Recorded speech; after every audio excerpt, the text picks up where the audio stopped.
Here we go. Good evening, everybody, and welcome to Carving It Up Live right here on Facebook, as well as the Carving It Up YouTube channel and the Grid Network YouTube channel. As always, I am Bryson Carver. I'm so excited to be with you on this Wednesday, on a jam-packed Wednesday. It's Wednesday, so you know what that means. We got Carving Up the Context in about 30 to 35 minutes. Going to talk about Dak Prescott, why the Cowboys were absolutely correct in giving him the largest deal in NFL history. Get to that in about a half hour.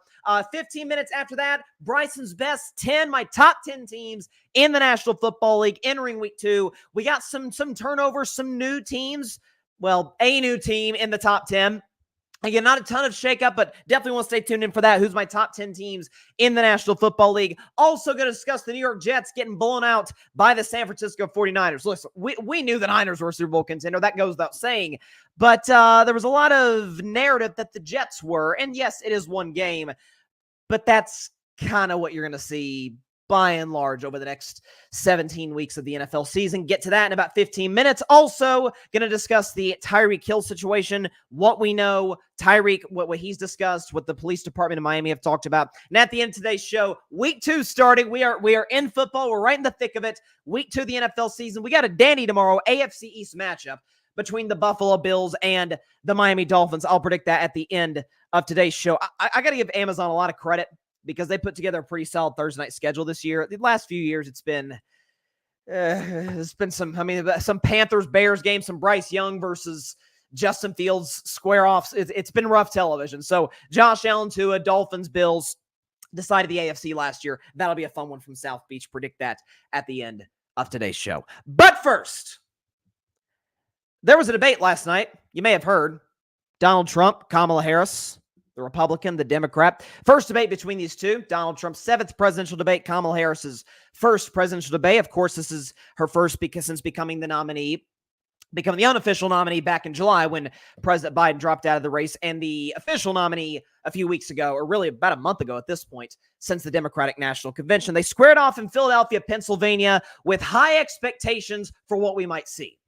And, you know, it's funny, this being Trump's 7th presidential debate, but he had done many previously to that if you go way back to 2015 and 2016 running in the Republican primaries. And what I was thinking about, he's taken on a lot of opponents in these races, okay? All of these different candidates have employed different strategies to try and get one up on him, to try and get him off his game. Guys like Jeb Bush, Marco Rubio, you know what they try to do? They try to play the morality card. America, you couldn't possibly vote for this guy. I mean, come on. He's got all these. He's been married multiple times and multiple bankruptcies, and casinos have failed and colleges have failed. I mean, how could you possibly vote for this guy? It didn't work. And then Hillary Clinton tried the strategy of, I'm not even going to acknowledge his utter ridiculousness through these 3 debates. I'm just going to kind of tune him out. I'm going to give my message to the American public. That didn't work. For the record, respect to Hillary Clinton. I thought she ran one of the poorest campaigns in the history of public elections. 2020, and if you want to add 2024, have at it. Joe Biden did all he could, but he was 77 going on 78, and then 81 going on 82. God bless him. The guy only has so much gas in the tank. Let's be honest. We know how bad that first debate was. God bless him. Yikes. Kamala Harris, though, because she, studied for the debate, unlike her opponent, decided, here's what I'm going to do. There's things that can get under Trump's skin, but none more so than indirectly saying, Donald, you're irrelevant. Not necessarily that he's irrelevant, but people don't care nearly as much about you as you assume, or at least try to project that they do. We know this is the Donald Trump who said that MAGA, Make America Great Again, is the biggest American political movement in history, bigger than the Dr. King March on Washington back in the 1960s, in 1963 to be exact, in Washington, D.C. This is the same Donald Trump who talked about in the middle of a global pandemic about his press conference ratings. The guy likes ratings, let's be honest. He's quite obsessed with them. He loves to be loved. Don't we all? But none more so than him. And Kamala Harris says at one point, very early on in the debate, here's what I'm going to do. I'm going to set this trap. We're talking about, I believe at that point, they may have been talking about abortion at that point, but she was saying, hey, I'm going to set the trap. Hey, guys, go to a Donald Trump rally. It's going to be a lot of lies, a lot of weirdness, and people are going to leave early. And that's what set him off. What was interesting about this to me, throughout this hour-and-a-half debate last night between these two candidates, was the fact that we had expectations for Trump because come on, if you don't know who Donald Trump is at this point, one way or the other, whether you like him or not, I don't really know I don't really know how I can help you there. Kamala Harris is a little bit more of a mystery. People know her. She's been the vice president for the last 3.5 years. She was a senator in I guess 4 years prior to that, from 2017 to 2021. We kind of knew Kamala Harris, but we didn't really know her a ton. And if there's any criticism of Kamala Harris, and I think it's a reasonable one, I really do, as a political independent, I think it's a reasonable question. Could you provide a little bit more substance? Could we get a little bit more of a context into what you're doing?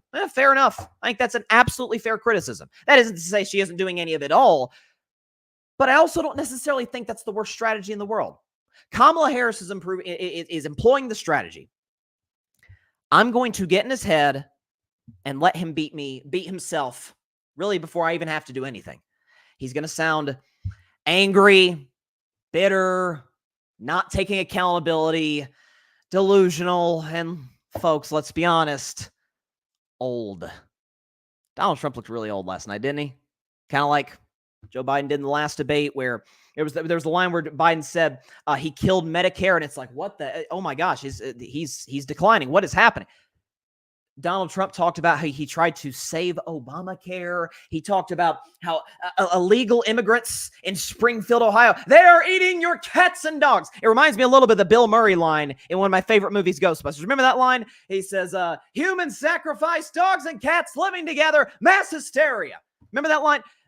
If you just sub in dogs and cats eaten by illegal aliens, mass hysteria. That was essentially Trump's line. And it was something. And something that I appreciated about what Kamala Harris did. She said, I'm going to take the fight to him from the jump. The first question was about tariffs. She gave an okay answer. Trump didn't give I get it by his standards, at least, the craziest answer in the world, but it was kind of a little bit of a draw. For first round, kind of a draw. And then second round, it was as if it was a we're talking about an old president here, former president. It was as if you had like a 70-year-old former great boxer in the ring going against the young, rising star. And the young rising star was bringing the punches, and the old person could see it every single time and couldn't get out of the way. Matter of fact, almost leaned into the punches because he couldn't take it. To quote one of the guy who frankly hosts my favorite political talk show going right now, Bill Maher. He does a segment at the end of the show every time. It's called New Rule. It's one of the best editorials in political television. To quote the great Bill Maher, to go to something that Trump and his acolytes are trying to make the excuse about today. New rule: if you're blaming the moderators, if that's the reason that you think you had a disadvantage in this debate, you lost the debate. I personally, in the first Trump-Biden debate in June, day before my birthday, ironically, June 27th, I was not a particular fan of how Dana Bash and Jake Tapper, both of which esteemed journalists who I have the utmost respect for. I think they do a fantastic job on CNN, but I wasn't a fan of how they moderated the debate because I felt there was minimal fact-checking. My personal opinion, that's how I felt about it. But when I heard the left, could you throw Biden a bone? Crap. I mean, could you help him out a little bit? Could you at least push back a little on what Trump's saying? Give Joe Biden some. I'm like, okay, then Biden had a even worse debate than I thought. If Biden needs the moderators to be able to come back at Trump, probably doesn't work in the long run for Biden to run in this election. In this debate, there was fact-checking by Davey Muir and Lindsay Davis of ABC News, certainly. If Donald Trump couldn't handle moderators, if Donald Trump could not handle Kamala Harris probing him on crowd sizes, if Donald Trump looked completely unhinged and completely out of it by the end of a 90-minute debate, you're telling me he can, at age 78, he'd be the oldest president in American history. You're telling me that guy can run the country for 4 years. The guy who's his whole life made a living on the backs of the middle class, who allegedly cares about the middle class. That's what I've said about Trump over the years, is that it's so funny. His whole shtick, like Trump's told a lot of lies. The whole election stolen lie, that's a pretty big lie. That's crazy.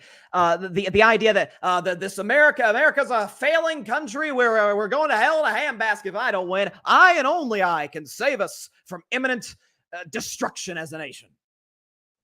Those are big lies. The greatest lie that this man has ever told, and it goes back to 2015 when he first ran for president the first time, is that the guy who made a living, again, on the backs of middle-class America, defrauding people, again, just stepping over folks in many ways through an illegal process to get to where he's at, that all of a sudden, of all those evil politicians in Washington, and trust me, I've been critical as anybody of them, of many of them, that he's the guy who's going to save us. He's going to help the little guy or little woman, try and get to where they want to be. He's the one who's got their best interest at heart. Kamala was composed. It's so funny. I talk about quarterbacks often on this show and how it's so important for franchise quarterbacks to, I've said quarterbacks need to be 15 years more mature than what their actual age is. So if they're 22, they need to have the maturity of a 37-year-old, and you can do the math from there. How they conduct themselves matters. How they represent the organization matters. How they lead their team, because the quarterback's the leader of a team. There's no other way around it. The quarterback's the leader of a team. That matters. How you conduct yourselves in that regard. Again, everything about what you do in the community, all that matters as a franchise quarterback. And if it matters for being a franchise quarterback, it sure matters for being the president and the leader of the free world, the commander-in-chief. And what you saw in Kamala Harris, whether you agreed or disagree with her stances last night, one thing cannot be even remotely denied. She was cool. She was calm. She clearly did her homework. When Kamala Harris last night brought up why don't you tell that to the 800 Polish Americans living in Pennsylvania? The two candidates are not allowed notes on the podium. How does she remember that? Because she did her homework. Because she prepared ahead of time. Donald, figuring that he could go off the same playbook with Joe Biden and essentially employ the same strategy that Kamala did with him, is that, okay, I'm going to let Joe Biden beat himself with the quote-unquote senior moments. You can't do that with a 59-year-old candidate right smack dab in the middle of her political prime. You can't do that.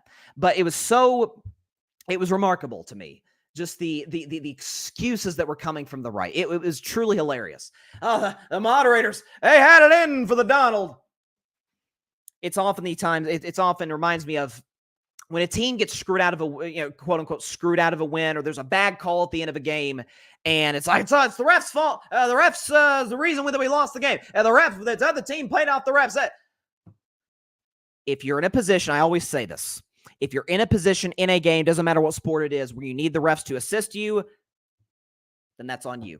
You did not play well enough for the refs and for whatever call they make to be rendered irrelevant.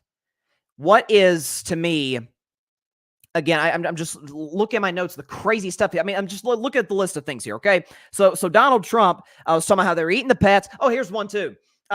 Transgender operations on illegal aliens in prison. Huh? What else did he say? Oh, yeah. 9-month post-birth abortion. They do abortions at in the 9th month of a woman's pregnancy. Yeah, that's literally illegal in all 50 states. That's one that he continues to promote. And people go on Kamala Harris for not answering, will you ban abortion in the 9th month? It's an absurd question to ask because it's already illegal, you dope. What else did he say? I'm going down the list of things that he said throughout the debate. What he said, they'll go back to solar. They need a whole desert for solar. I'm actually a fan of solar. I tried to save Obamacare. I have concepts for a healthcare plan. And when pressed on what the plan was, he just said, we have plans, which tells me he probably doesn't have a plan. What else? I read that Kamala Harris was black. And if she wants to decide to be black, well, the problem with that is it doesn't matter whether Kamala Harris decides to be black or not. She's black. Doesn't matter whether I decide to be white. I'm going to be white for the rest of my life. That's how genetics work. We're all born our skin color, and that's how we're going to die. That's kind of how the process works. Kamala delivered an A+ performance objectively, because at this election, and frankly, this is not the first election in American history. I'm a guy who studied American presidential history for basically over a decade. Even did a podcast about 2 years ago with my man Isaac Lawson. Shout out to Isaac, who did a fantastic job on the show. We talked about all 46 presidents of the United States, the presidencies, and we ranked them all at the end. Is that we've had presidential elections where policy was not the focal issue. Like, folks talk about, like, the overturn of Roe v. Wade is like the key issue in the election, and democracy is the key in the... All of those things matter, and all those things are, no question, going to be issues that voters take into account when they go to the ballot box this November. But I think more than anything, and I think last night kind of crystallized this, more than any policy, because we know Donald Trump has little to none of those. He only policies he gave was on illegal immigration and tariffs. That was it. Is that, pardon the expression, but it's kind of just about the vibes. How do you feel about a candidate? Does one present themselves as presidential and the other present themselves as unhinged, deranged, and old? Well, the answer to the question is obviously yes, and that's where we're at today. Listen, if I have to tell you the truth right now, and that's why I pride myself on carving it up, I have a hunch, I have a leaning that Kamala Harris is probably going to win this election. I don't know that for a fact. We don't know until the people vote. Like, that's why I don't believe in polls. Whether Harris is up, Trump is up, I literally don't care. Polls don't matter to me. I think they're hogwash. Hillary was leading every poll in 2016 and she lost. So polls, schmoles, could care less. Okay. Whether or not Harris wins, and whether or not Harris becomes president of the United States in 8 weeks, I don't know if she'll be a good president or not. I'm pulling for her because, frankly, I think it's our civic duty as American citizens to pull for a new president, for an individual taking office for the very first time. If we don't know what they've ever done in office, it's up to us to at least give them a shot. Give them a shot, see what they do. I mean, we've had Democrat and Republican presidents who have had a lot of success with bipartisan legislation. We've had that throughout American history. To at least give them a shot in their first 100 days. That's kind of what they're judged on, the first 100 days of office. I don't know if she'll be great. Here's what I do know. To go back to what I said, the greatest lie that Trump ever told is not about a stolen election or about he's going to save us from the hellscape that is America today, or, you know, that we're all going to, America's going to hell, or wherever his good friend Hannibal Lecter resides. None of that is the biggest lie he's ever told. The biggest lie that he told was that he cares about the middle class, the middle and lower class, the individuals who are going through real problems in this country on a day-to-day basis. That he, and only he, has it just in the goodness of his heart to care and put in legislation and to put in things that will put us in position to be more successful financially as a country that is obviously and objectively and irrefutably false. Trump claims to be a patriot. He dissed John McCain every chance he got. Oh, and by the way, he still takes shots at the military to this day, and he took a thumbs-up photo at Arlington National Cemetery. Yeah, that's real patriotic. Trump prides himself as being a strong man, not a guy who's going to be bullied by the establishment. And he got defensive with the moderators of a presidential debate. He comes off again, per usual, as a petulant child who is a coward. Trump says he's a lot of things. Most of them tend to be false.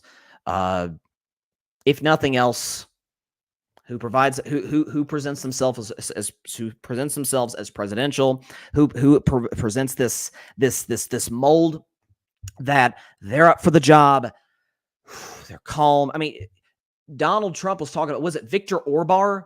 Or I think is the guy's name, who's this dictator, and he wrote the love letters to Kim Jong-un. The guy is an unhinged mess who has no business being anywhere near the Oval Office. And frankly, folks, that has nothing to do with the fact that he's an alleged Republican, which his policies would actually suggest otherwise if you look deeper into him, but that's beside the point. This isn't about Republicans, Democrats, independents, libertarians, or anything of that sort. This isn't about parties. This isn't about anything.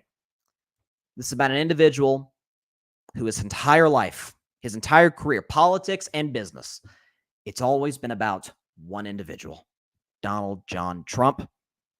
And listen, I don't know if Kamala's going to win. I have an idea. I think she's going to win. I'm predicting that she's going to win. But that was a disaster. And if you're blaming the moderators, you lost.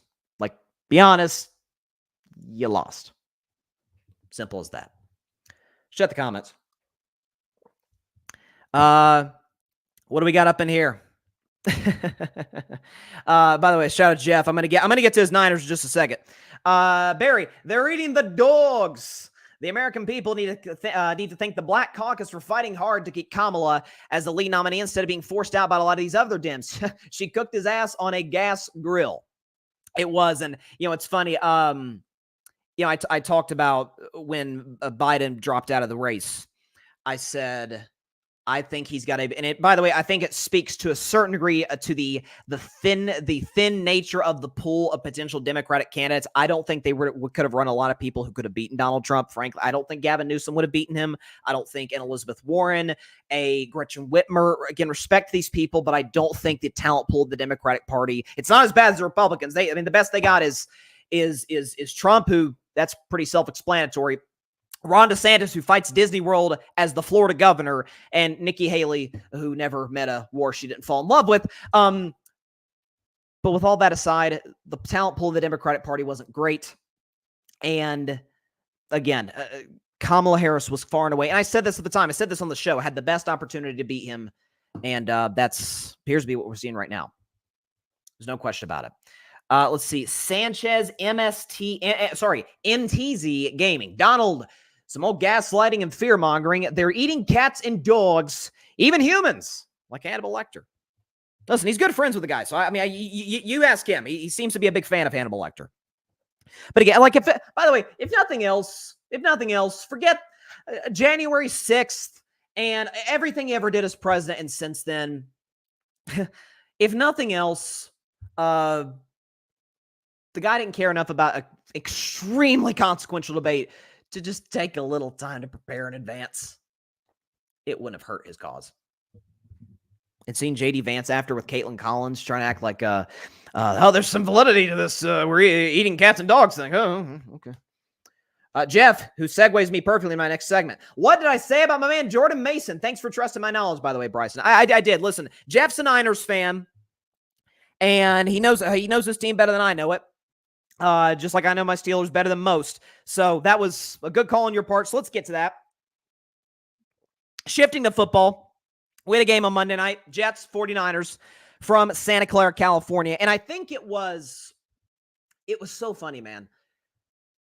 The narratives coming into this season. And again, we just finished week one. Like we just finished week one of this NFL season. I get that. I could not believe watching the preamble and the coverage leading up to this game, how these two teams were discussed with under a similar context. The 49ers, who while they haven't won the big game since 1995, last 5 years have been to 4 conference championship games, 2 Super Bowls, had a double-digit lead on the best player on the planet twice in the fourth quarter. No, actually, they didn't lead by 10 in the fourth quarter against Mahomes. Led by 10 in the second half of those games. And has arguably the most stacked roster in the league. Meanwhile, the other team, the New York Jets, coming off of a 7-win season, with a coach in Robert Saleh, who's a great defensive coordinator and not much beyond that, with a wide receiving core that's Garrett Wilson, who I think is really, really talented, and not a whole heck of a lot beyond that. I mean, Alan Lazar was the number 2. And Mike Williams. What about Mike Williams? He never stays healthy. Like ever. He's never on the field staying healthy. So you have that component to it. You have the fact that this allegedly great Jets defense, I heard about all offseason. It's Jets defense. If Aaron Rodgers is, just okay. If he's okay, this Jets defense can carry him to victory. And this, you know what? They gave up 32 points to the 49ers. It's an anomaly. It's San Francisco. They're loaded. Oh, my friends, this could not be further from the truth. Not that the Niners aren't loaded. They're very loaded. Is the fact that somehow, some way, this was an anomaly. This never happens to the Jets. Really? Jets not giving up a lot of points. Put up the number. All stats provided by our friends at StatMuse. All graphics provided by my man and big Jets fan, by the way, Alfred Parsard Jr. Put up the stats. Games in which the Jets gave up 27 or more points. Week 2 against the Cowboys, gave up 30. Week 9 against the Chargers, gave up 27. Week 11 against the Bills, 32. Week 12 against the Dolphins, 34. Week 15 against the Dolphins, 30. Week 16 against the Jacoby Brissett-led Commanders, 28. And Week 17 against the Joe Flacco-led Browns, 37 points. It's a really talented defense. Sauce Gardner, the Williams brothers. It's not close. I mean, folks, people are acting like they were the darn Steelers, like they were like San Francisco, like they were like some of these elite Cleveland, throw out the Baltimore, Kansas City, as if they were one of the best defenses in the National Football League. They were just loaded, just chomping at the bit. Once they get great quarterback play, they're going to take off. No, not really. And respect to Jordan Mason, who Jeff did tell me about before a game. Shout out to Jeff. He was spot on the money right about that. If we can look at I did a little look at Jordan Mason's numbers. He was nothing short of fantastic. Can we pull him up here? Them my notes. All right. Jordan Mason on Monday night against the Jets. 28 carries, $147, 5 yards a carry, and he did have a touchdown in this game with no Christian McCaffrey. So shout out to the kid for the career performance. There's no question about that. Anybody who bet the over on, I think Vegas had his yards at like 13 and a half. If you bet the over, kudos to you. Like that was a pretty darn good call.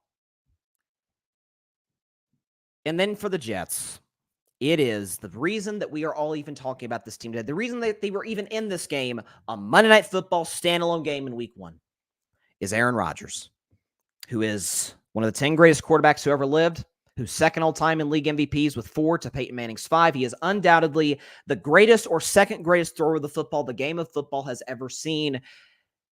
He's also washed. He's washed. He is an average quarterback at this stage of his career. Keep in mind the last time that we saw a healthy Aaron Rodgers on the field. If we can show this Aaron Rodgers stats, his last healthy season in 2022. 19th in yards per game, 15th in touchdown to interception ratio, 20th in completion percentage, 23rd in yards per pass, and 16th in the National Football League. The king of passer rating was 16th in the National Football League, his last healthy season in 2022. And you see down there at the bottom, no 300-yard passing games since Week 14, 2021. So I'm supposed to believe that Aaron Rodgers is supposed to improve from his last healthy season when he had a better coach, better weapons, better organizational structure, in a weaker conference, when he was 2 years younger, not off an Achilles surgery. By the way, he now has the worst offensive coordinator in the league in Nathaniel Hackett. I'm supposed to believe Aaron is going to turn back the hands of time like he's Benjamin Button and turn into this super freak quarterback that he's been throughout his career. The vast majority of his career in which he's been awesome. He's been an MVP candidate. He's not that guy anymore. His record shows it. His recent history shows it. Folks, I saw this on Twitter. The last time that Aaron Rodgers threw for 300 yards in a game, Dan Campbell had never won a game as the head coach of the Detroit Lions. Another crazy stat. In the time in between Aaron Rodgers' last 300-yard passing game to now, Tom Brady does not have 2 300-yard passing games. He has 2 400-yard passing games. And Tom Brady has not played in 2 years. By the way, he was 45 years old in that, 44 and 45 years old in that time span. Aaron Rodgers is an average quarterback at this point in his career. Still gifted to throw the football. I mean, there was a couple throws to the left, which is where he mostly threw all night. To Garrett Wilson, to Breece Hall, a couple like nice little like flick of the wrist, just vintage Aaron Rodgers. We're like, dang, he can still sling it. But in terms of being able to stretch the field, in terms of the ability to move, which that was on mostly where his greatest strengths came from, his ability to move in and out of the pocket and be able to extend plays and throw off platform. He's kind of the originator of that. He kind of inspired guys like Mahomes, like Caleb Williams, like a lot of these guys. Josh Allen. Aaron Rodgers was kind of the pioneer of that. But when you're 40, going on 41 years old this season in December, coming off an Achilles, you have not been good. I kept saying this, and Jets fans would not listen to me. Has not been good in 3 years. Has not won a playoff game in 4 years. And he just so happens to be in an organization with a head coach who's done nothing. Well, Bryson, Robert Saleh, and look at his quarterbacks. To which I counter, look at Mike Tomlin's quarterbacks since Big Ben retired. Kenny Pickett, Mason Rudolph, Mitch Trubisky. Not great. Matter of fact, all three of those guys, as we say here today, are all backups. And by the way, today, Justin Fields isn't exactly, like him, but not exactly lighting the world on fire right now. And Russell Wilson, the Broncos couldn't wait to move off him. And Mike Tomlin, year after year, the last year in a stacked AFC loaded with great quarterbacks, Mike frickin' Tomlin got my Steelers to the playoffs. 10 wins, double-digit wins, with quarterbacks named Pickett, Trubisky, and Rudolph. Kevin Stefanski in Cleveland. Is his quarterback situation good last year? A washed Deshaun Watson, Dorian Thompson-Robinson. You had, at the end, an old Joe Flacco, and they won 11 games. It can be done. And Robert Saleh has not done it yet. In part, in his defense, because Nathaniel Hackett is a bad offensive coordinator. He's not, again, look at Nathaniel Hackett's history. Take the 2017 Jacksonville Jaguars. I think the 2017 Jags were like fourth in the NFL in offense. So they were great. That was the year where it was the, what was the Jags defense called? I forget. I know it's Duval. Saxonville. Remember Saxonville? The Jaguars nearly beat the Patriots in the AFC title game. They had that magical year. Take that year out. Hackett offenses tend to be at best average and at worst, the worst offense in the NFL.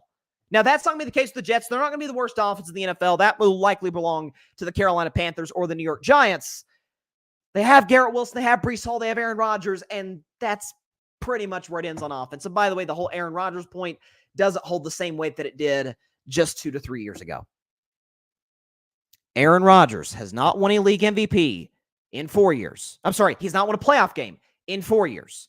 He's not thrown for 300 yards in 3 years. He has not had a full healthy season in 2 years. And in that year, he was a league average quarterback, leading a Packers team that Jordan Love took to the divisional round to an 8-9 record, and his season ended with a home loss in week 18 against a Lions team that at that point had nothing to play for. This is where we're at. And it's, again, I actually said back in December when the Jets lost to Cleveland, when Joe Flacco hung 37 on that defense. I said, Jets fans, y'all been through a lot. As bad as you think it is now, it's going to be worse in 2024 because your expectations are going to be higher with a healthy Aaron Rodgers. And what's going to end up happening is you're pretty much going to be the exact same team with the same record, 7-10. It's a team that has talent. It's not a team that's got talent pouring out of every aspect of the roster like San Francisco, Detroit, Kansas City, Baltimore, Philadelphia, Houston. That's not who they are. That's not the Jets. That's frankly not who the Jets have been in the last 14 years, which is the last time that they made the postseason. They're a below-average football team led by a below-average head coach, the worst offensive coordinator in the sport, and a league-average quarterback. I was watching Brock Purdy. I'm sorry. I'd take Brock Purdy over Aaron Rodgers today. I would. There's no evidence that anybody can provide me to why Aaron Rodgers today in 2024 is a better quarterback than Brock Purdy. Purdy moves better. Purdy is more accurate with the football. Purdy's a better decision maker. And listen, Aaron certainly has less to work with. I get that. But again, just the command of the offense, Purdy's a better quarterback than Aaron Rodgers. Who'd have thought we'd ever say that? But we are. He's absolutely better than Aaron. Purdy's numbers weren't mind-boggling. Purdy played pretty well. No Christian McCaffrey. I get Jordan Mason went off, but there was still no Christian McCaffrey in the lineup. And he showed up and showed out. Had Ayuk helped him out with some of those drops, the Niners would have hung, 35, 36 points? So this is going to be a Jets team where you're going to see a lot of games that look very similar to this. And as the season progresses, as with the expectations as high, as unrealistically high as they were, you're going to see more prickly Aaron. You're going to see an Aaron that's going to have a shorter and shorter patience with his teammates and his coaches, and the season is going to explode. That's where we're at with the New York Jets. They're a below-average football team led by an average quarterback at this stage of his career. That's where we're at. As for San Francisco, did we learn anything that we didn't already know? They're a phenomenal defense, phenomenal roster, and that's what they are. An awesome coach in Kyle Shanahan. They're the anti-Jets. Like, well-run franchise, drafts well, great coach, really good quarterback, stacked roster, winning history. They're the anti-Jets. So there you go. Let's see what Jeff has to say, because he's a 49ers fan. He says, yeah, our offense did whatever we wanted against them. Shanahan called such a great game and had our guys wide open. Aaron also pulled another one. And Aaron also pulled another, okay, I'm going to just throw to Devontae Adams or Garrett Wilson and maybe Allen Lazard once or twice and try to get away with it. It's what he did with the BS every big time game with the Packers. He is 40 years old and supposed to be the savior for the Jets and lead the star young team and teach them. But he was the most immature player on the field, hands down, mad looking at the camera. The looking at the camera thing, it's so funny.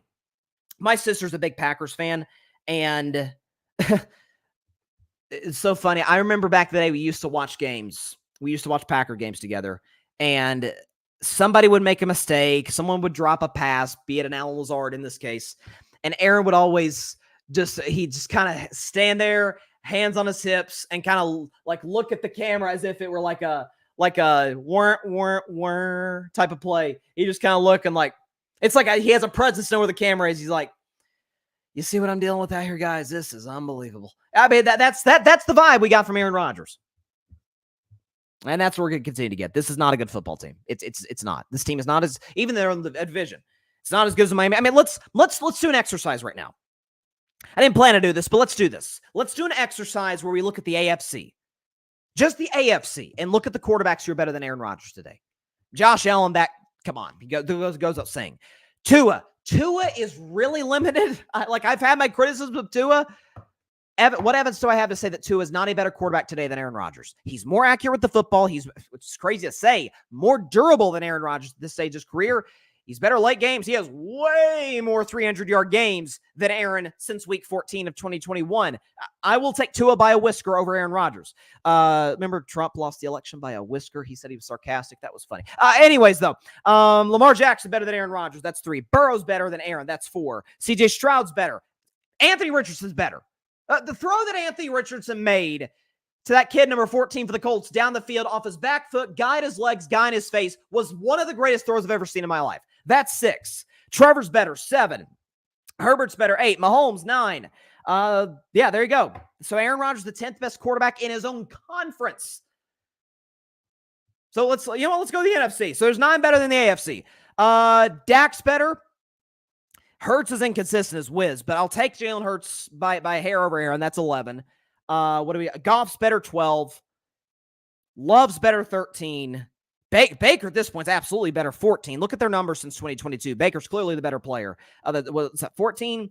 I don't know if Kirk Cousins is better today. That was a rough performance by Kirk. Then again, he's playing the Steelers. Purdy's better, 16. Stafford's better, 17. And then he's kind of in that Kyler Geno area. I mean, Aaron's about the 16th, 17th, 18th best quarterback in the league. We can argue about it too. We can argue about other guys like, you can argue about a Geno Smith. You can argue about Anthony Richardson, something like that. We can nitpick. That's where we're at. That's where we're at with Aaron Rodgers at this stage of his career. And I think as time goes on, Jets fans who have endured as much as anybody, people act like, oh, Cleveland's been through everything. No, Jets fans have been through everything, man. It's going to be another rough season. And as I've always said about the Jets, the New York Jets, where young quarterbacks' dreams go to die. And that's what we're going to have next year is a young quarterback, with all this upside and promise and a spring and a step ready to go. And it's going to blow up like it always does. That's where we're at with the Jets. All right. Before we get to carving up the context, we're going to take a quick break. Be back with Carving Up Live in 1 minute.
Welcome back to Carving Up Live. So Carving Up the Context is a segment we do every Wednesday at around 6:30 because of my extended discussion about the presidential debate. It's now 6:40 Eastern Standard Time. So there's that. It was a special day. I'll tell you what, this is that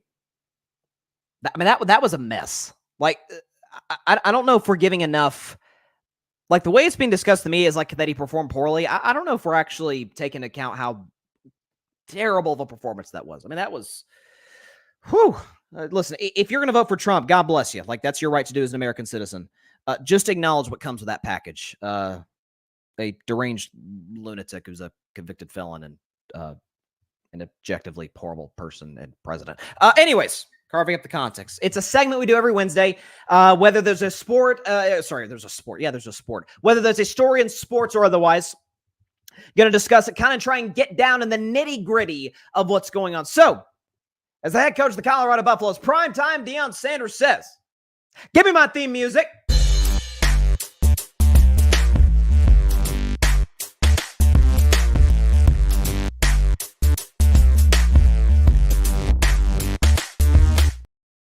On this week's edition of Carving Up the Context, we're going to talk about Dak Prescott's contract. So I'll say this in the outset. So I'm wearing my Dak hat today, supporting my guy. So on Sunday afternoon, my heart as a Pittsburgh Steelers fan and simultaneously a Dak Prescott fan got shattered into 7,000 pieces. It was a pit in your stomach moment in a sports context, and just not.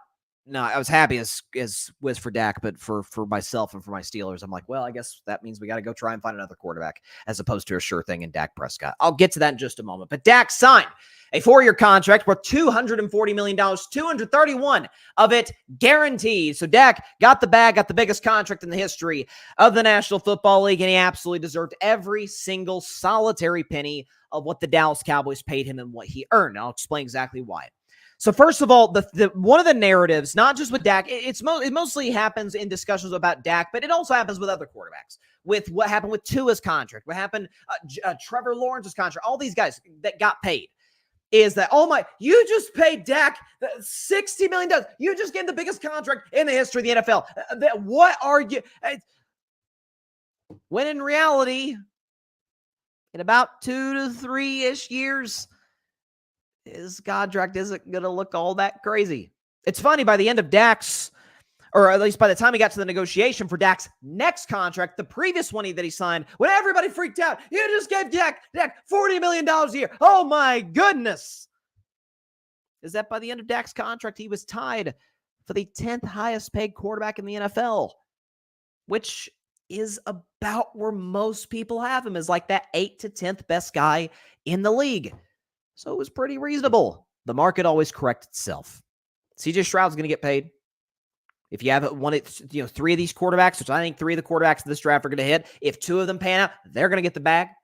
Josh Allen, I think, is due for an extension either next year or the year after that. Josh Allen's going to get another contract.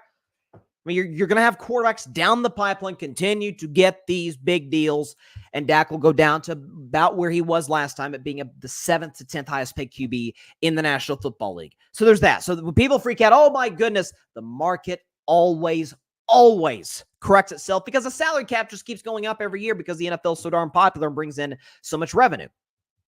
But the thing that I hear, and why folks said, don't pay Dak Prescott. Don't pay Dak Prescott after the Dallas Cowboys. It'll handicap you.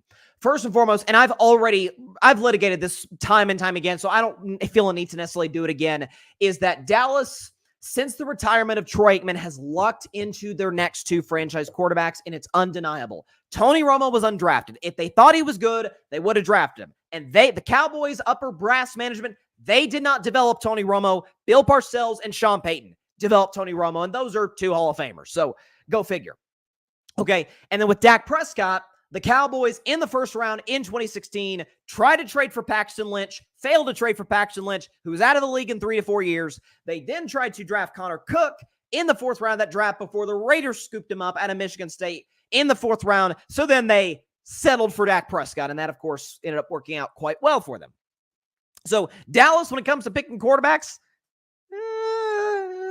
not great. They're not the best in the world at it. They're not exactly the Green Bay Packers or the San Francisco 49ers at that whole ordeal. But with that aside, the one thing I hear from Dak skeptic Cowboys fans or Dak skeptics in general, well, I mean, what evidence has Dak given you that he can perform in the playoffs? What do we have to say that Dak can go out there and lead you to a Super Bowl? To which I would counter.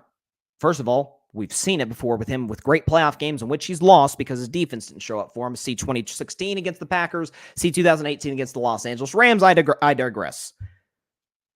What evidence do we have about Dak? I counter.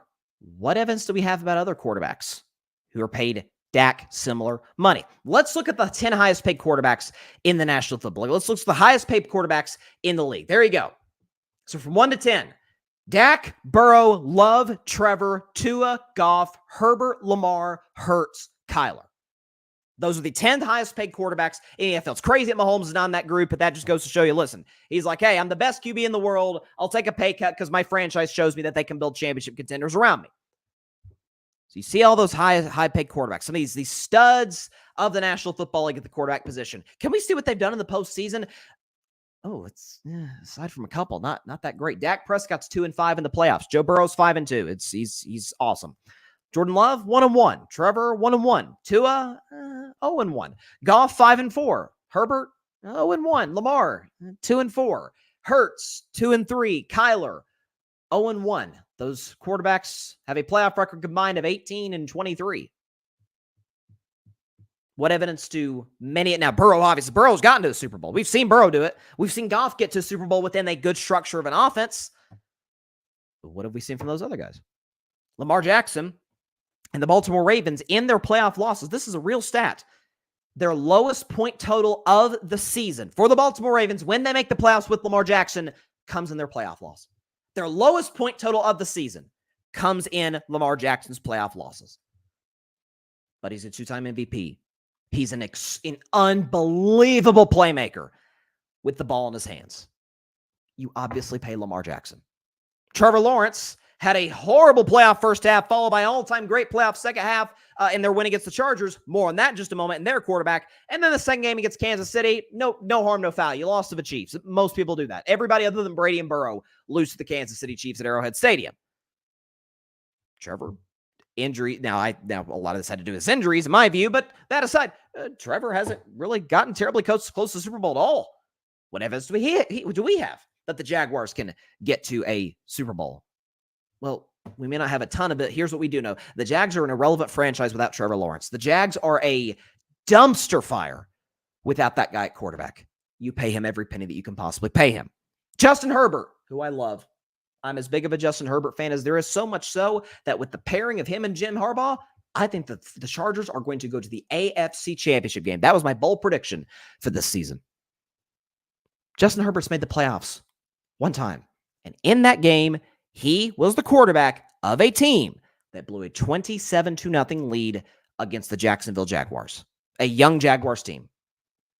Whatever. So we have Justin Herbert's never won a playoff game. Tua has never won a playoff game. Love's won one. Same with Trevor. Trevor's won one. Kyler hasn't won any playoff games. Lamar Jackson, two-time MVP, has 2 playoff wins. So the idea and the argument that if he hasn't showed he can be great in the playoffs, just turn him loose, let him go. Oh yeah, and then you do what so many teams, ask the Chicago Bears how hard it is. What most of these teams go through the process of trying to do the hardest thing to do in the NFL. We say the hardest thing to do in professional sports is to hit a baseball. Like it's as hard as it comes. The people that can do it are awesome, are incredible athletes.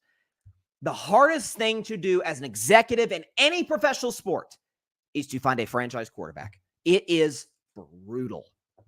And so when you get him, you better hang on to him. And here's what we know about Dak Prescott. We know that this is a guy who took over a 2016 Cowboys team. People don't like to hear this, but it is the truth. In 2016, Tony Romo got hurt in the preseason in a game against the Seattle Seahawks, and he was projected to miss the next 10 weeks. Not only did folks think the Cowboys season was over at that point because Romo was out, they thought it was over because of what they'd seen the season prior when Romo was out. Dallas's roster was really good. They had the best offensive line in the league. They had Des Bryant and Jason Witten and some solid players on the defensive side of the ball like Sean Lee. They had talent, and they won 4 games. Well, Ezekiel Elliott. Zeke was great. The season prior, Darren McFadden was top 5 in the NFL in rushing yards. The Cowboys could run the football. The Cowboys had talented receivers. The Cowboys had a defense that was okay, not bad, not great, but not horrible. And they won 4 games. And Dak took over. They won 13 and took prime Aaron Rodgers, Aaron when he was in his prime, to the gun of a classic playoff matchup in which Dak, in some aspects, actually outplayed Aaron, who played one of the games of his life in Jerry World. That we do know. We know the fact that Dak Prescott took over, or not took over, he was already the quarterback, obviously. In 2020, Dak took over a Cowboys team that was dreadful on defense. The man was having to put up Caleb Williams USC numbers just to keep them in games. Dak goes down the gruesome ankle injury in week 5. The Cowboys win 6 games. He comes back the next season. They double that to 12. And they're the best offense in the NFL with, I might add, Kellen Moore is his offensive coordinator. We've seen Kellen help Dak have his worst season of his career in 2022, help Herbert have the worst season of his career in 2023. Kellen Moore's not a very good offensive coordinator. The record shows it with the damage he can do to quarterbacks in this league. You talk about a Dak Prescott who over the last 2 years, prior to that, we're not counting 2024 because we're barely into it. We're 1 game into the season.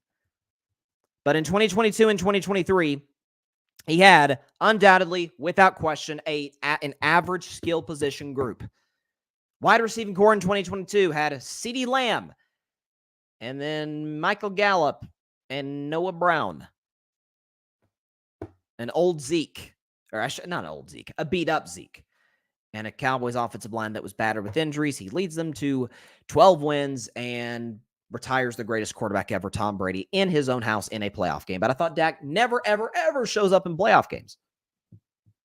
And in 2023, there's no question about this. He played poorly in that game against the Green Bay Packers. That's not remotely debatable. He was not good. Here's the reality. Dak could have had the greatest game of his career, and they still would have lost. Green Bay, and this is not hyperbole, up until the 4th quarter, the Green Bay Packers scored on every single possession. I think they may have punted once in the first half. Green Bay scored 48 points. Now, 6 of those was on a pick six by Dak Prescott. The rest, their offense absolutely gashed the Cowboys defense in the run game. And offensively, again, that year, it was Dak Prescott, it was CeeDee Lamb, and then it was Brandon Cooks on his 6th team, I believe, 7th team. It was Jake Ferguson, nice player. Hopefully he's able to get back from injury sooner rather than later this year. He's fine. He's not special.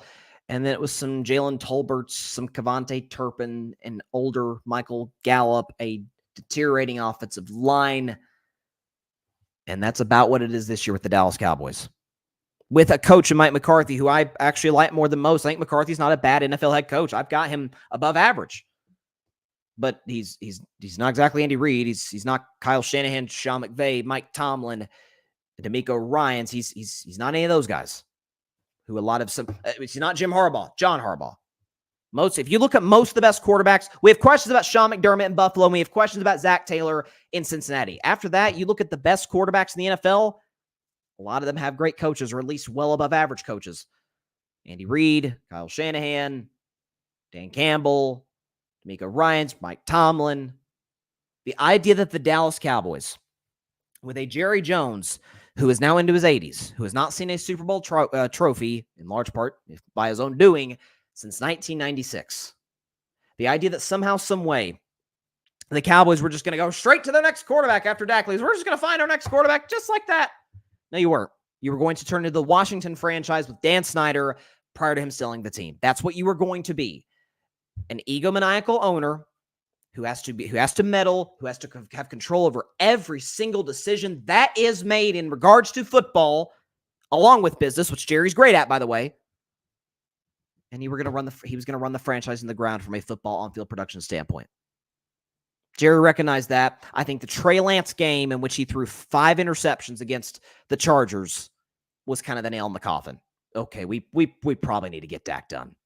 And Dak had the leverage. Dak used the leverage. I wish Dak would have tested free agency, but at the end of the day, Dak probably wanted to stay a Dallas Cowboy because A, he grew up a Cowboys fan, and B, he just had a daughter. He's got a family. He's built a lot of relationships in Dallas with coaches and players alike, and he likes it there. I would have liked him to go to Pittsburgh. I would have liked him to go to a franchise that was football first, great roster, but was just missing a quarterback. Kind of like the Rams when they got Matthew Stafford. But that's the decision Dak made. He got his money. He's worth every penny that the Cowboys are giving him. And again, ask yourself, what are the Dallas Cowboys without a Dak Prescott or without a Tony Romo? They are an utter disaster as a franchise. Well below 500, 0 playoff wins. I think only 1 playoff appearance since the retirement of Aikman without Romo and Dak. And they kind of go back to being what they were post-Aikman retirement. They go through coaches, they try quarterbacks. Talent, yes, with a Micah Parsons, a CeeDee Lamb, a Zach Martin, a Trayvon Diggs. I mean, the way I'm describing them right now, they kind of sound like this year's New York Jets in a way. So, for this week's edition of Carving Out the Context, if the Dallas Cowboys did not pay Dak Prescott, it would have been the second worst decision Jerry Jones has ever made as the owner of the franchise, to obviously firing Jimmy Johnson after a back-to-back Super Bowl championship run in 1992 and in 1993. Paying Dak was the only option. The Cowboys did not have another option but to pay Dak Prescott. They had to do it. They did do it. They should have done it. And we'll see what they become from here. I don't know how many years Dak will contend for a Super Bowl because I don't trust Jerry to put the roster around him like other franchises put the roster around their superstar quarterbacks. But only time will tell. Maybe Dallas will look into a draft pick. I'm not terribly optimistic, but that's where we're at. Dak was worth every penny, and the Cowboys gave it to him, rightfully so. Oh, why did you pay Dak? He hasn't succeeded in the playoffs. Lamar Jackson succeeded in the playoffs? Has he? As Trevor Lawrence, as Justin Herbert, who's never won a playoff game, as Tua, who's never won a playoff game, as Kyler Murray, who has never won a playoff game, has Jordan Love, who's won 1, Trevor Lawrence, who's won 2. Sorry, 1, rather. Just saying. Jeff's right. He says Dak was amazing against the Bucs in the playoffs. It's the best game Dak's ever played. What do you have? 4? Do you have 4 touchdowns in that game? I think he had 4 touchdowns. I forget, his passer rating was through the roof. And people are like, oh, it was Tampa Bay. Go back and watch ESPN, watch FS1, watch a lot of shows, including even my own, where the discussion was like, man, yeah, it's Tampa Bay. They were 8-9 in the regular season. But that's still Tom Brady. You don't bet against the greatest quarterback ever. This is a dude, Brady had just thrown either like for 350, 400 yards in his previous full start in Tampa Bay against what was a solid Panthers team at the time. And Dallas had just gotten waxed by Washington the week prior. There was a lot of questions about Dak. And he goes in, and the greatest player that's ever played in the history of the National Football League, Dak said, yeah, take this with you in retirement. I feel like that's got to count for something. Jeff, I still just can't understand why in the hell Dak wouldn't test free agency. He would basically be the first elite franchise quarterback in NFL history to be the middle of his prime and test free agency. He would have been. I mean, Kirk Cousins was, but you look at Kirk's resume in 2018 and compare it to what Dak's would have been in 2025, it's night and day. Like, Dak had accomplished significantly more than Kirk had accomplished at that point.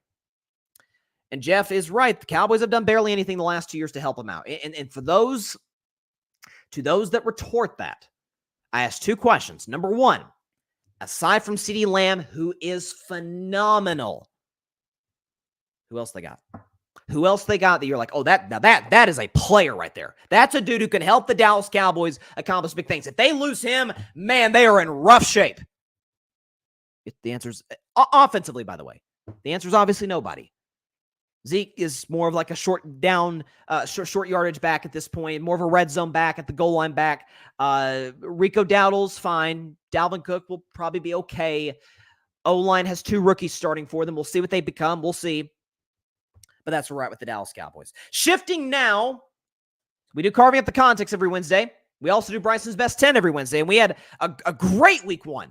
I mean, we've had week 1s in the past where there were some good games here or there, but I think week 1, 2022 was kind of a boring one. There was a blowout in the opening game between the Rams and Bills. The Sunday night game, Dallas and Tampa, wasn't a good game. I don't remember who the Monday night game was at the time, but I just remember that year, just kind of some duds in week 1 of the regular season.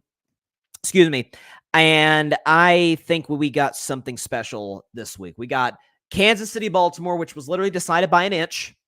We had the Friday game, albeit terrible field conditions, but nonetheless an entertaining game between the Packers and the Eagles. You had some great games on Sunday. Sunday night game between the Rams and the Lions was phenomenal. Went down the wire, went to overtime, and my adoptive team, the Detroit Lions, ended up winning that game in OT because that's what Dan Campbell teams do. They win in close games, baby. So all of that said, my rankings have obviously changed. We've seen 16 games of football, so I might as well have to make an adjustment in regards to what we're going to see. So Bryce's best 10. Let's get the background music. Oh, whoop, the wrong sound. Let's get the background music going on right now. Here we go.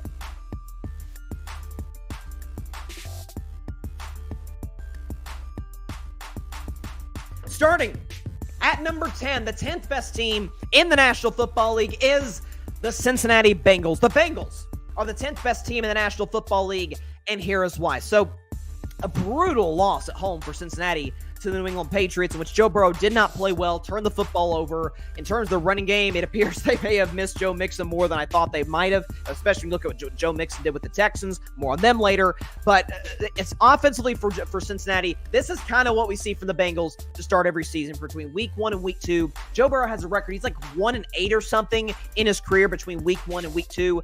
Jamar Chase apparently was dealing with food poisoning. T. Higgins didn't play last week. Reports say he's kind of iffy on whether he's going to play this week in what's a gigantic matchup for the Bengals in Arrowhead against the Kansas City Chiefs.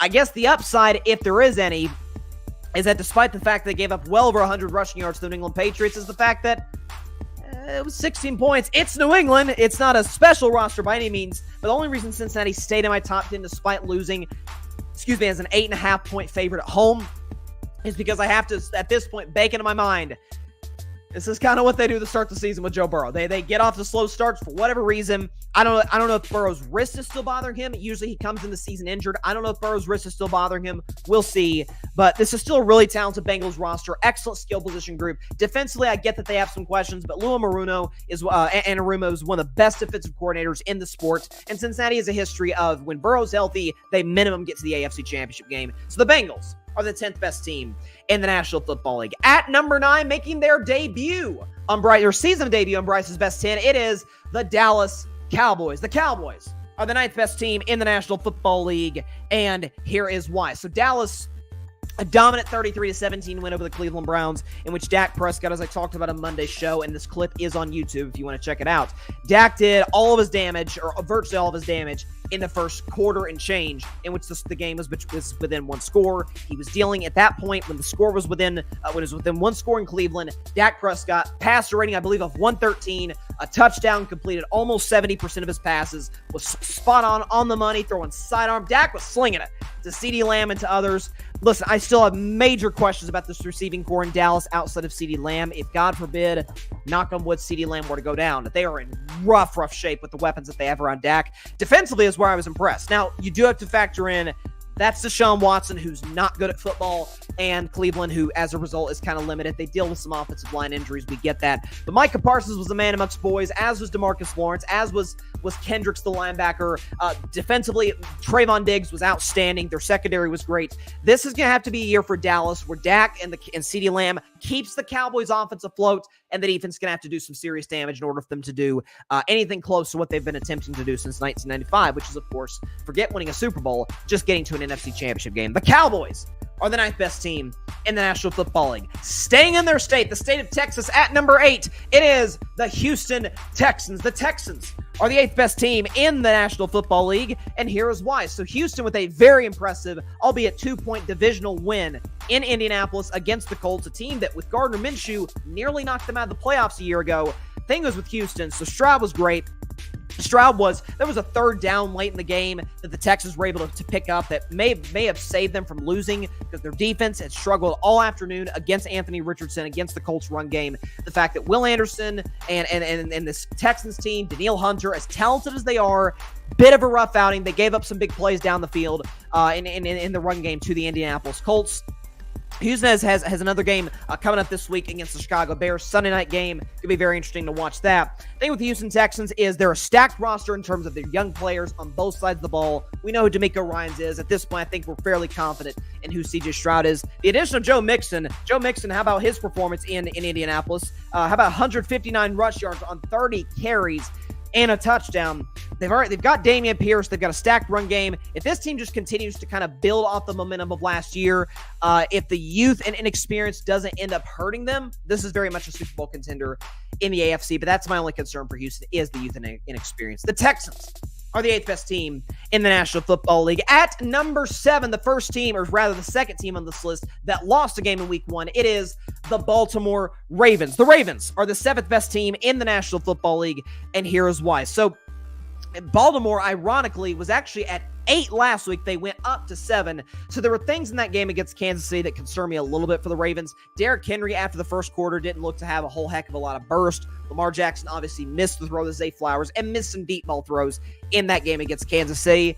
But you do also have to factor in it's Kansas City on banner night in Arrowhead Stadium. So that presents a whole different challenge. And the Ravens, had they made a few plays here or there, could have easily won that game. It's still an excellent defense. They've still got guys like Mark Andrews, Isaiah Likely, who had the game of his life. Zay Flowers is really talented. I love this Ravens roster, but as we know, history shows when you lose in week 1 to the team that beat you in the playoffs, oftentimes you miss the playoffs. That's the only thing that keeps me back on believing in the Ravens as a top-of-the-line Super Bowl contender. I don't think they'll miss the playoffs, but I think this is a football team that can still do some serious damage. The Ravens are the 7th best team in the National Football League. At number 6, a team that's playing tomorrow night, it is the Buffalo Bills. The Bills are the 6th best team in the National Football League, and here is why. So, thing is with Buffalo, it was such an odd game against Arizona. Week 1, we'll often have these games. We don't know what a team's going to be. So again, week 1's the hardest week in the NFL to bet. Week 2, because of the overreaction, is often the easiest week to bet.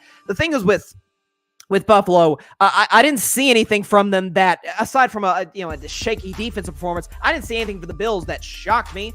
Well, let's see. Josh Allen, and when he's at his best, can be superhuman, running the football, throwing the football. Bills were down 14 points to the Cardinals at home, albeit, but they were able to come back in the game. They were able to limit Marvin Harrison Jr. in this football game throughout. I think Harrison Jr. had like 1 catch. Kyler Murray did all he could to try and put them in position to win. There was an officiating no call at the end that could have went one way or the other. Who knows? I still love Buffalo's offensive skill personnel in terms of their tight ends, in terms of Khalil Shakir. I still believe in Keon Coleman, and we know who Josh Allen is. My guess is Sean McDermott will get that defense fixed sooner rather than later. The Bills, still kind of underrated. The 6th best team in the National Football League. Moving into the top 5, and this team did not move a spot from where they were last week. At number 5, it is the Los Angeles Chargers. The Chargers are the 5th best team in the National Football League, and here is why. So, I keep hearing about the Los Angeles Chargers.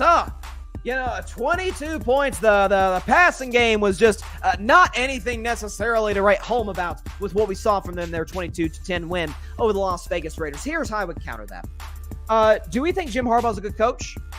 Yeah, I think we all agree with that. Do we agree that Justin Herbert, when he's at his best, is one of the 10 best quarterbacks on planet Earth? Yeah, I think we pretty much agree with that. Do we agree that when Jim Harbaugh comes into a college football program or an NFL organization, that he immediately improves the run game? Well, yeah, the evidence certainly shows that, and the fact the Chargers ran for 176 yards. J.K. Dobbins had 135 of those on 10 carries. Do we agree the fact that Justin Herbert, when you give him time to throw, when the guys are able to separate down the field, that he's able to be really effective? Yeah, I think we mostly agree with that, because the fact that the Chargers scored 2 touchdowns in the fourth quarter of this football game. Listen, this is a Chargers team that I think is going way, way, way too under the radar this season. I love this defense, coached obviously by Jim Harbaugh's new coaching staff. I think they're doing a great job in terms of his staff. Greg Roman runs the offense. We know that there's some questions there. We understand that. Here's what we know. Greg Roman helped the brief rise of Colin Kaepernick with the 49ers. He helped the start of Lamar Jackson with the Ravens. And I think he's going to help Justin Herbert. Give him a solid running game, good support system. This Chargers team is going to out-physical you. It's going to beat you down. It's going to run the football effectively. This is a Chargers team that can do some really, really, really major damage over the course of this season. And by the way, the early part of their schedule, not bad. Don't say I didn't tell you early about this Chargers team. The LA Chargers are the 5th best team in the National Football League. Staying in the City of Angels at number 4 and only dropping 1 spot, it is the Los Angeles Rams. The Rams are the 4th best team in the National Football League, and here is why. So I was going to keep the Rams, honest to God, at number 3 despite the loss to Detroit. The only reason I moved them back is because of the injuries they suffered to multiple key players, most notably Puka Nacua. That's going to be something that I think could really hurt the Rams in the future, is that if it's just a Cooper Kupp, Kyren Williams-centric offense, listen, they still have Sean McVay, Matthew Stafford. That's going to be something that's going to be able to get them over the top in a lot of these future games. Without Puka Nacua, listen, I still think this is a very talented football team. This is a team that up until the last 2 minutes on the road against the Detroit Lions and the stacked offense that is, held them to 17 points. Almost completely shut them down in the second half of that game. Matthew Stafford put on a clinic throwing the football in the fourth quarter, as did his buddy and my twin, Cooper Kupp. Sean McVay is one of the 5 best coaches in professional football. We know this to be true. Defensively, again, there was questions with the loss of Aaron Donald. I don't think you could have possibly asked for a whole heck of a lot more, given the circumstances. Sunday Night Football in Detroit against the stacked Detroit Lions. I love where the Rams are right now. I still have them winning the NFC West and making the NFC Championship game. The Rams are the 4th best team in the National Football League. Their division rival at number 3 is in the top 3. It is the San Francisco 49ers. The Niners, the 3rd best team in the National Football League, and here's why. They still have as good of a case as anybody in the sport that they have the best roster in the league. You talk about a San Francisco 49ers team that we get it against the Jets. I don't buy the Jets in the slightest, but still, Monday Night Football, big stage, solo game. Listen, Niners had a noisy offseason. Trent Williams was holding out. Brandon Ayuk was holding in. Christian McCaffrey didn't play on Monday night against the Jets, and he got this kid Jordan Mason coming in, rushing for $150. Brock Purdy not turning the ball over, putting the football where it needed to be in key situations, making some tough, tight window throws, which I was very impressed with. Haven't seen as much of that as I would like to see from Purdy. If he's able to get better at that, kudos to him. George Kittle played well. Deebo Samuel doing what he does. And this, listen, even despite the absences of Hufanga and Dre Greenlaw, this is still a fantastic 49ers defense. They still have Treverius Ward. They still have the best linebacker in the game in Fred Warner. They still have one of the premier pass rushers in the sport in Nick Bosa, with Leonard Floyd, who's one of the better number 2 pass rushers in the NFL to boot. Kyle Shanahan's a brilliant coach. This is a great coaching staff. I think that Sorensen kid is going to do a really, really good job with this defense. The Niners are the 3rd best team in the National Football League. At number 2, let me hear what you got to say, Dan Campbell and Oprah Winfrey, about these Detroit Lions. Kneecap.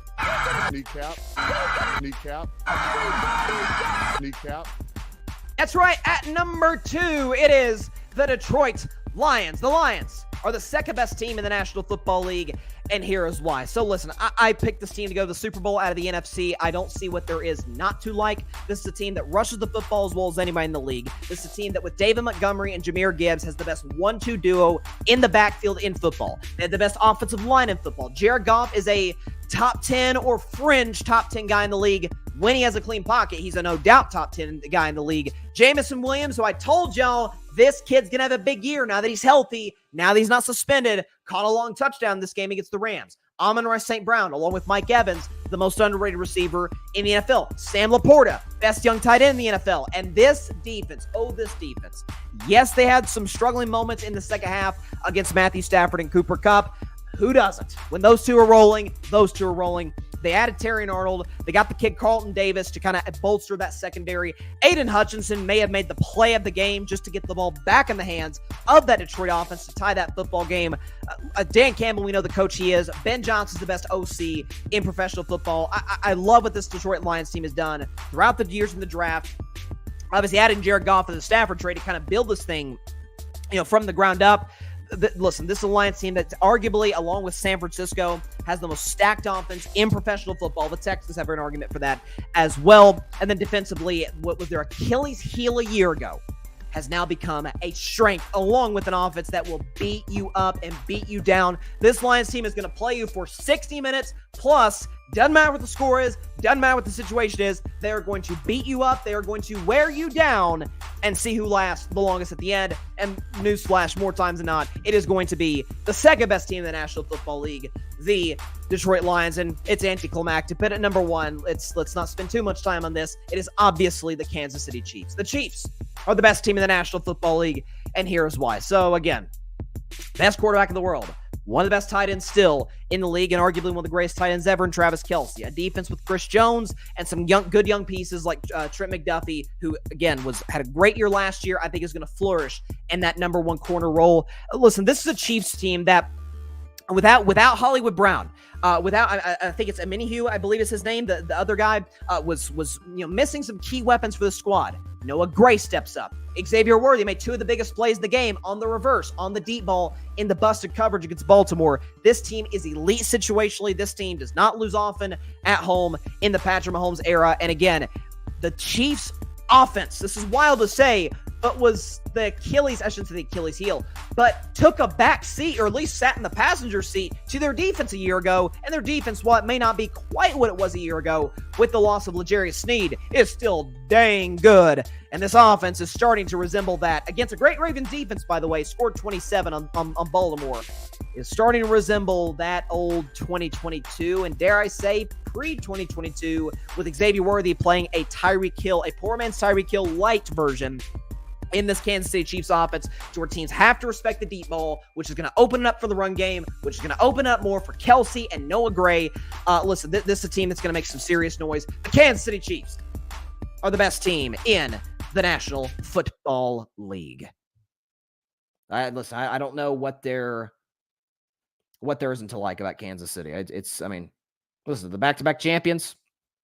And Chiefs fans, by the way, and they had reason to be, to kind of get on me a little bit about maybe not giving their roster enough credit, because I put out a Chiefs video. It's gotten, it's doing pretty well right now in the algorithm, so I appreciate everybody checking that out. And if you haven't watched it, feel free to watch it. But Chiefs fans who have, been very, very kind over the years were kind of getting on me like, hey, listen, our roster's a little bit better. Yes, Mahomes is great, and Kelce and Chris Jones and all these guys, but like we've got some ballers. We drafted really well, and listen, Brett Veach is one of the premier GMs in the league, so maybe I need to give the roster a little bit more credit than it's getting. Might as well. So there you go. Let's see what we got. Oh, I think I might have activated SIRI on my phone. So there you go. Let's see. Jeff, let's see what Jeff says about the Bryce's best 10. Lamar looked so calm and cool in the pocket while throwing, and obviously dominated while running. I was incredibly shocked how he looked how god-awful his offensive line looked in that game. As they did struggle, and Rose Garden, the kid they drafted, they struggled. Again, here's the thing. Lamar's always been able to move. And so it's harder to take offensive lines into account when you're like a Josh Allen or a Lamar or a Kyler or guys that move around as effectively as they do. Like, that's what made Aaron Rodgers so dangerous, is he used to have some of the best O-lines in the league with Green Bay. Now, he obviously threw the ball better than all the guys that I mentioned prior to him in his prime. But yeah, that's something for Baltimore. They're going to have to shore up. And again, offensive line play in the NFL is going to... It's not going to be great in week one of the season because it's so much about continuity and keeping your guys there. And listen, the fact of the matter is the preseason simply does not matter as much as it used to back in the day. So you got to kind of work on those reps, be able to be on the field as much as possible, and to be able to build that chemistry as time goes on. Yeah, I knew Jeff would have a protest about his Niners. We're third. Bryson, my man, we put up 32 points. It would have been 38 if Ayuk didn't drop a touchdown pass without our best player and the offensive player of the year. Plus, we improved the O-line. We are clearly number one after week one. All I would say, Jeff, take into account the opponent. Below average football team in the Jets. People are going to come around to that. Not y'all. You know it, Jeff. We've talked about the Jets before. But the audience, or those who are Jets believers, you'll see it's not as good of a football team as many realize or think, at least. Listen, is at home.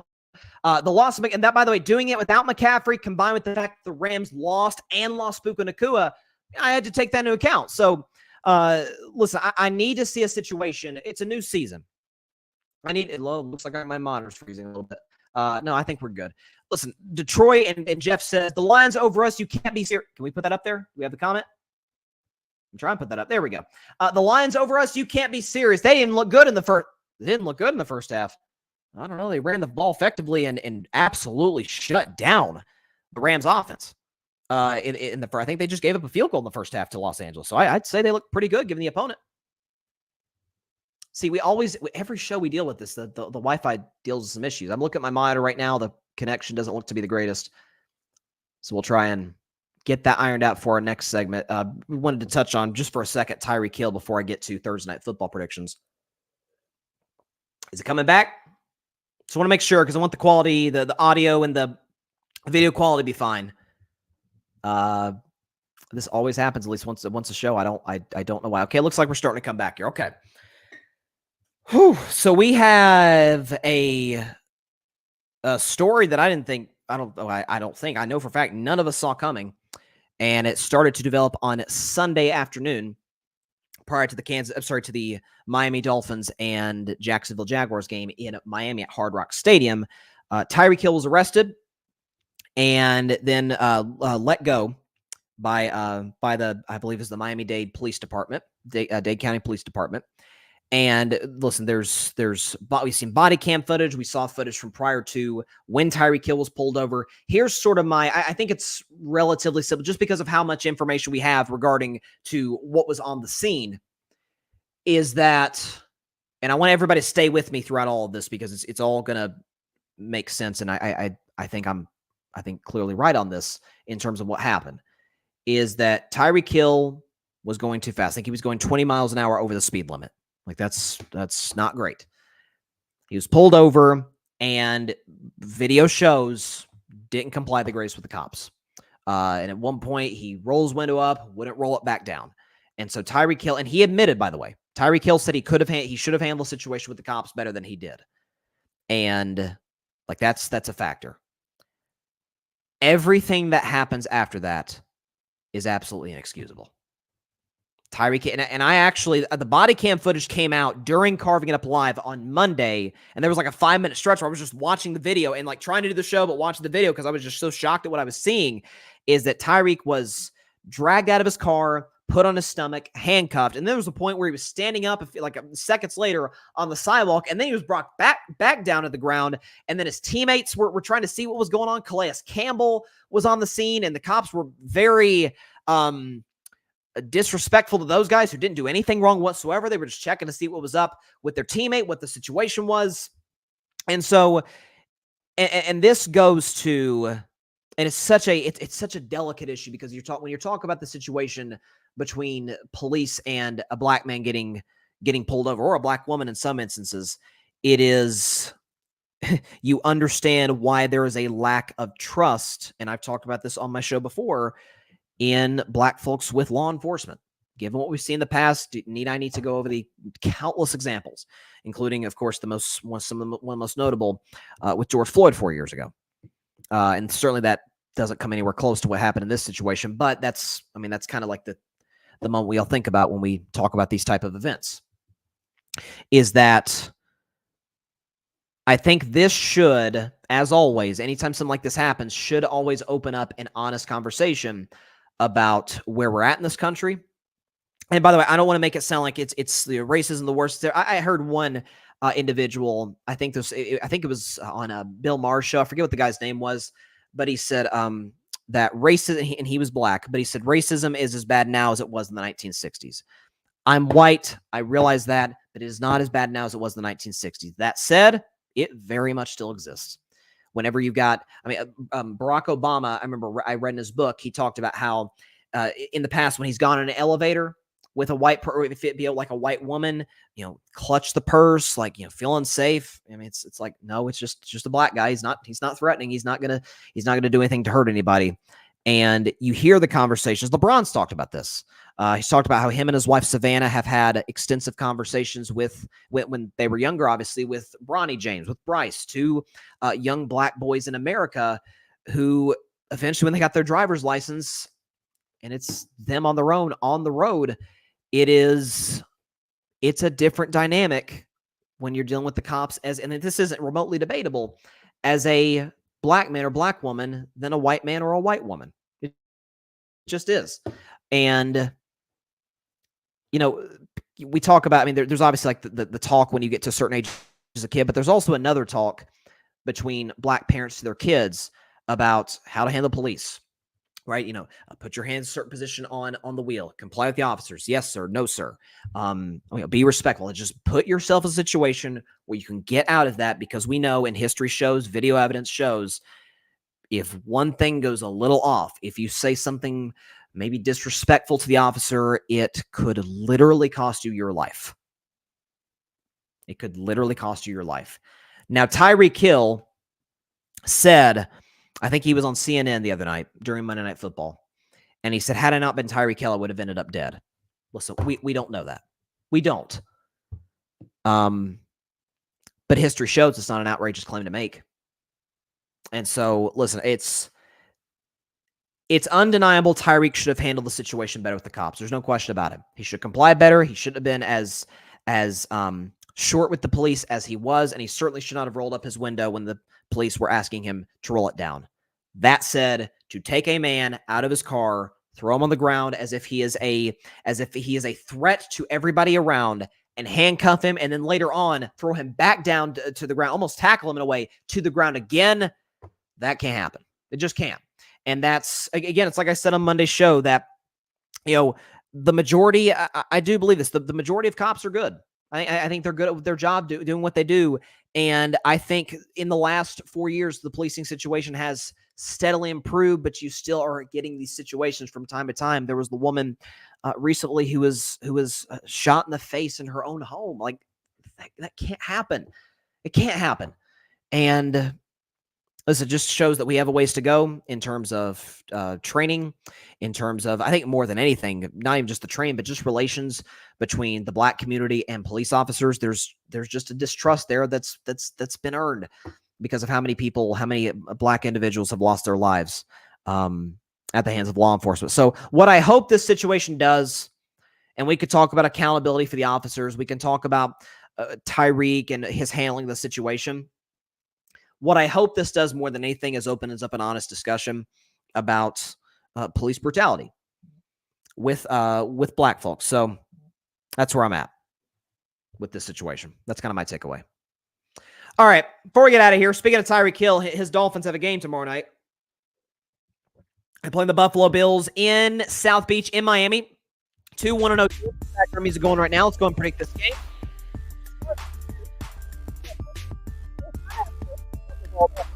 I didn't have the worst week one in the world to start the season. I went 11-5. I'm sorry, I went 12-4. I was 8-7 against the spread. The Seattle and Denver game ended up being a wash because of obviously Seattle being favored by 6, winning by 6. So I went 8-7 against the spread. So with all of that said, Miami in this game is favored by 2.5 points. So again, Vegas is basically telling you it's pretty evenly matched. I don't feel this way. First of all, Tua Tagovailoa in his career has won one single game against the Buffalo Bills. Josh Allen, obviously, in his part, has won, I believe, 6 games against the Miami Dolphins. We talked about a season ago last year in that division deciding game, AFC East deciding game in week 18, Bills, Dolphins. Buffalo goes into that game with less weapons than Miami. Josh has an erratic night. He has some awesome moments, some WTF moments in a bad way, and gave Miami Dolphins multiple opportunities. Special teams kind of what won the game for Buffalo, and Tua threw the game-ending interception at the end to cost the Dolphins the 2 seed. They drop all the way down to the 6 seed, go to Kansas City, and we know what happened at Arrowhead Stadium. For Miami, so if not for a Travis Etienne fumble at the end of that game, in the middle of that game against the Jaguars, they would have lost. Because had Etienne scored, it would have been 24-7. My guess is at that point in the game, in the third quarter, with as little momentum as the Dolphins had, they would not have won that game. You talk about the fact that it was a 14-point turnaround. Etienne gets stripped. They fumble. It costs them a touchdown. And then immediately after, Tyreek goes 80 yards to the house. And it completely changes the entire complexity of the game, or complexion of the game. For the Buffalo Bills, not at the greatest week one start in their win either. Down 14 at home to the Cardinals. But then Josh Allen goes Superman. They win the game in the second half. Now, Allen was called by Rex Ryan the best player in the league, which is utterly absurd. It's the very reason I did my Josh Allen, relative to how he's discussed, is the most overrated player in the NFL. That doesn't mean he's not great. He's one of the 5 best QBs of the league, bar none. So, the fact that Josh Allen, history shows he owns the Miami Dolphins. The fact that Buffalo, I talked about this on Bryson's Best 10, Buffalo doesn't get credit for how good their skill position group is. They have Dawson Knox. They have Dalton Kincaid, Khalil Shakir. We'll see what Ken Coleman does. That's going to be the kind of the key to unlock their offense, but they run the football effectively with James Cook. It's the best O-line that Josh Allen has had in his career. I think it's going to be an exciting game, a back-and-forth game. It's week 2 in sunny Miami, so there's no reason the Dolphins shouldn't play well. I think Buffalo still kind of got to work out the kinks of their defense, but ultimately, I'm going to take the Bills and the points as well to win this game outright by a final score of 27-24 in Miami against the Dolphins. Buffalo wins this one 27-24 over the Miami Dolphins. They improve to 2-0 and go into first place in the AFC East. I had the Dolphins missing the playoffs by a hair. So there you go. Listen, I think just matchup-wise, Buffalo's ability to run the football, to control the clock, for Josh to make more plays than Tua, I'm going to roll with the Bills in this spot. All right, that is all the time I have for today's show. Appreciate everybody stopping by. As always, be sure to catch Carving It Up live on Friday at 6 p.m. Eastern, 3 p.m. Pacific time right here on Facebook, as well as the Carving It Up YouTube channel and the Grid Network YouTube channel. Of course, be sure to like, share, comment, and please take 2 seconds out of your day. Hit that big red subscribe button down there. It helps the channel grow exponentially. We are hopefully on the road. This is our goal, to get to 5,000 subscribers. That is the next benchmark. That is the next goal for us to get to. So if you have not subscribed, just takes a couple seconds. Take 2 seconds out of your day. Hit that big red subscribe button down there. It helps the channel grow exponentially. If you have subscribed, we appreciate you. Thank you, thank you, thank you so much. Please be sure to tell your friends about it, your family about it, everybody you know about Carving Up Live, except, and I want to emphasize this, do not tell your sleeping cat about the show. It could come back to bite you. Cats are feisty. My cat Nealon is very feisty. Thankfully, I can report he has not been eaten by illegal immigrants. That said, we're not in Springfield, Ohio, so who knows? Who knows? Maybe if we did, I feel a little bit more threatened. Poor little guy's on the run. God bless the cats and dogs in America. Either way, please be sure to stay safe out there. Please be sure to take care of your physical as well as your mental health. And please, please, please be sure to contact your local state representatives and senators to demand change for gun violence in America. Doesn't matter where you lean, right, left, center. This is an issue that impacts every single one of us on a day-to-day basis in this country. And no matter what anybody tries to tell you, it tries to gaslight you on, oh, this is not a problem. Oh, there's only one solution to the problem. Both are not true. Both are BS. It's a massive problem that needs a number of common sense solutions to it. And so, yeah, we gotta address, especially this being an election year. If any candidate tells you, or signals at the very least, that this is not a key situation. I hated, by the way, that the debate never brought up gun violence. I wish the moderators would have brought that up, but nonetheless, if there's a second one, hopefully that it is broached, because it's a very important subject to address. So, got the Bills tomorrow, 27-24 against the Dolphins. I think it's going to be a really good game. First Thursday night football game of the year, and I'll react to that. We'll do the Vol View. We'll do all my NFL picks for week 2. Cannot wait. I'll see you then. God bless y'all. Peace out. Kamala dominated him. Thanks so much for watching the show on YouTube, and be sure to go click that big red subscribe button and check out the other clips and full shows from Carving It Up Live, as well as our other incredible content creators here on the Grid Network.